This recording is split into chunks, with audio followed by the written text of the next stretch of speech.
Well, hello. Ito na naman ang inyong face painting traveler na si Kuya Mamen at nandito tayo ngayon sa Tierra Verde Resident Clubhouse dito sa Carmona, Cavite.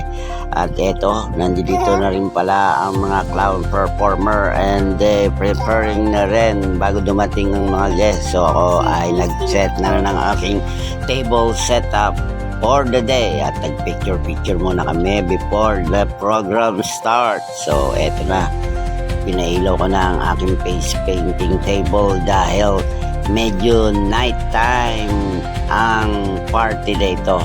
So ito yung kuha ko kanina nung bagong dating pa lang at pinakita ko ang buong lugar ng kanilang clubhouse, very spacious, para kang nasa Enchanted Kingdom dahil ang motif ng building na ito ay parang castle. So eto, may swimming pool area sila para siguro ito sa mga residents dito sa Tierra Verde Residence.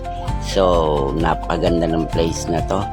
So mamaya lang ay mag-uumpisa na rin ang party. So eto ang aking face painting station. Yan, nakikita natin like nang sinabi ko, you can contact me and avail my services through Facebook page or straightly sa aking Facebook account. I-message nyo rin ako sa aking messenger kung gusto nyo lang malaman ng ibang details. Sumasagot naman po tayo palagi sa mga inquiry day to day dahil nag-check tayo ng ating mga client kung meron ng mga nag-i-inquire at gustong magpabook.